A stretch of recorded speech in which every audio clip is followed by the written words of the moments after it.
asalaamaaleykum mbokk yi di leen nuyu dafa am lu ma leen digoon àtte dikk wala àtte bor fay mooy waxoon naa leen am na benn marque bu ñuy defar nii boo xam ne day yëngatu ci mbirum xalima ay bind ak rëdd ma tuddee ko rëddal tey nag laa jot premier arrivage u modèle bi jëkk génn ay modèle yu bëri lay defar nga modèle yi jëkk génn mi ngi ni mu nekk ay mbir yu bëri yoo xam ni ay bindukaay la boo xam ne mooy jëmmal marque bi ma leen waxoon mu nekk marque dafa diis nag ay big yu diis la yoo xam ni ay bindukaay yu diis la yoo xam ni dama ko sos ngir jëmmal yëngatu yu may yëngatu ci mbirum stylographie de manière générale maanaam rëddal mooy nataal yi may def ak bic ak bindukaay yi nga xam ne maa ngi koy def depuis année 80 yi 1900 fin année 80 yi donc am na plus de 30 ans yàlla def nag di si yàgg xalaat ba nii ma ubbi premier modèle bi may lancé nii mu nekk rëddal xam naa naas def ay waxtaan nag rëddal dama koy jukki nii rek pour ñi nga xam ni ñoo ngi koy gis internet ñu xam ni c'est pas du ay affaire virtuelle du affaire effet d'annonce wala yooyu mi ngi nii big yaa ngi nii waaw big yu diis la nag yoo xam ni soo ko nattee ni dafay diis ndax bigu qualité la mais du nekk yoo xam ni c'est des produits de luxe en fait laa ko bu def du ñu may jaay duñ ko jaay si boutique yi ni ma bëgg sax mooy kenn du ko gis feneen foo xam ni lu dul ma organiser exposition wala may def ay rencontre wala man ma joxe ko maanaam dafa nekk loo xam ni production bi dafay limité ndax haut de gamme la yi ñooy premier modèle yi waaw nga xam ni c'est les partenaires laa koy jox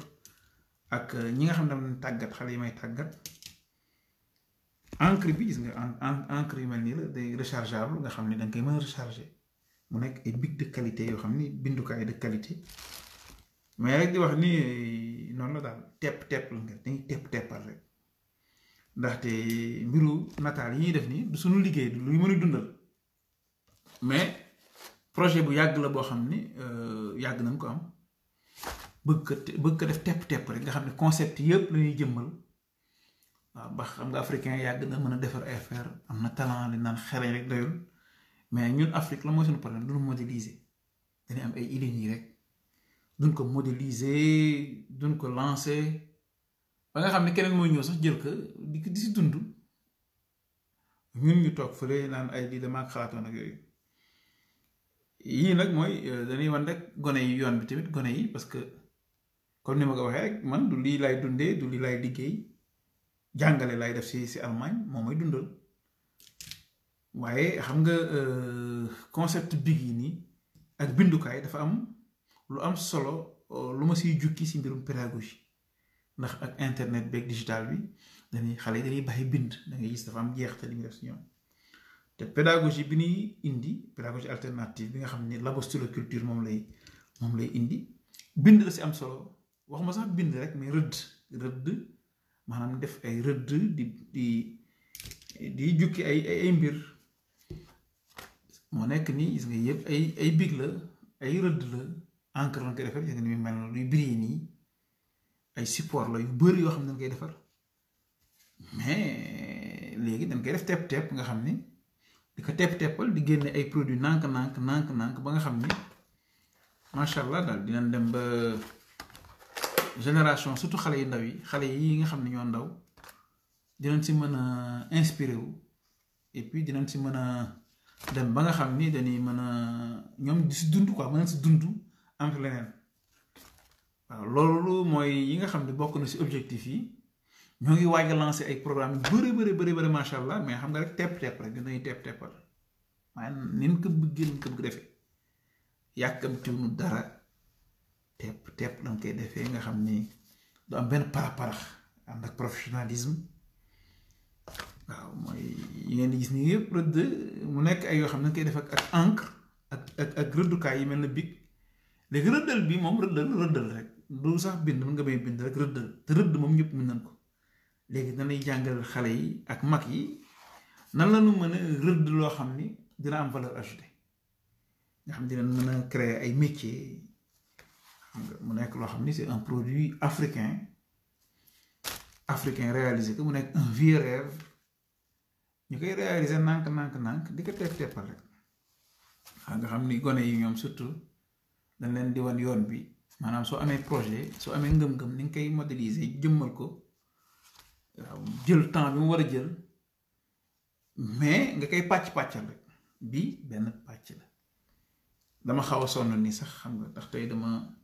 tey ñun fii suñu liggéey en Allemagne fii du nord 7-8 heures mooy 10 la ñuy commencé jàngale donc ce qui fait que dañuy teel a yeewu da ngay sonn et puis jeudi bokk bis yi gën a metti parce que bis boobu lay def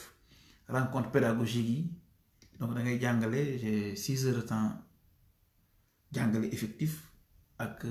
4 heures de temps rencontre didactique et pédagogique nga xam na ngay tas laa def nii mais dama ni comme tey la ñëw te waxoon naa leen ko diggoon naa rek atte dig wala atte bor sax atte dig fay donc moo tax moo leen ko dinaa si ñëw nag yeneen dinaa leen wan yeneen parce que maa ngi modéliser ay rëddukaay yi maanaam dama koy modéliser nag bii mooy premier modèle bi génn am na yeneen modèle yu ñëw mais comme ni ma ko waxee rek produit de luxe la c'est réservé à un public vraiment du lu ñuy tas di ko jaay si marché yeeg di ko jaay fépp loo xam ne la soo leen ko gisee balaa ngeen koy gisaat du yomb donc public vraiment boo xam ne dañ ko tànn moom lañ koy jox ñu ngi ne ak partenaires yi donc loolu laa leen bëggoon wax tey rek ni leen mbir yi ñoo ngi nii ñoo ngi koy jukki nànk-nànk waaw soxla nañ seen ñaan nag ñaan leen si et puis gone yi nga xam ne ñoo ko war a jëfandikoo ñoom ñoo si war a dund parce que man li ma bëggoon rek mooy modéliser ko comme ni may defee stylographie defar ay concept de tableau defar ay concept d'art defar la théorisation mooy lan lay jëriñ si pédagogique ak didactique ak cognitif maanaam lépp li nga xam ne dafa bokk si jàng dafa bokk si jukki xam-xam ak jàng tamit yooyu lay dox mais lu may dox rek dama koy fexe ba jëmmal ko man noonu lay doxee jëmmal ko teg waaw nga xam ne d'ici 2 ans peut-être li may wane nii peut-être d'ici 2 ans laa koy lay def activité bi maanaam lépp luy def rek dañ koy defar ba nga xam ne modéliser ko denc ko nga xam ni boo waxtaan jotoo rek mu génn et puis dinañ ko bind ba nga xam ni même ñun su fekkee du ñun ñoo koy génne ñi ko war a génn dinañ leen préparer support yëpp ba nga xam ni waaw dinañ leen ko mën a jox ñu jëriñoo ko waaw loolu daal lay xalaat nii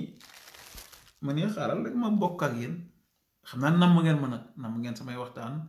namm ngeen samay mbir waaw xat-xat rek mooy liggéey bee bëre loolu tax ngeen ma dégg et puis projet yi dañ nekk si ay defar ay projet yoo xam ni ay naal yoo xam ni il faut ñu teppal xam naa nag sama kanam froissé na sonn naa waaye nag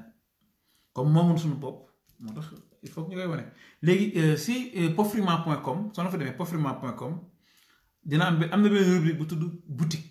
sa boutique ba laa koy def waaye comme ni ma leen wax rek boutique bi day nekk ay catalogue yi laa koy def rek échantillon yi mais jaayu na ko nii directement xam naa dina dem ba si jamono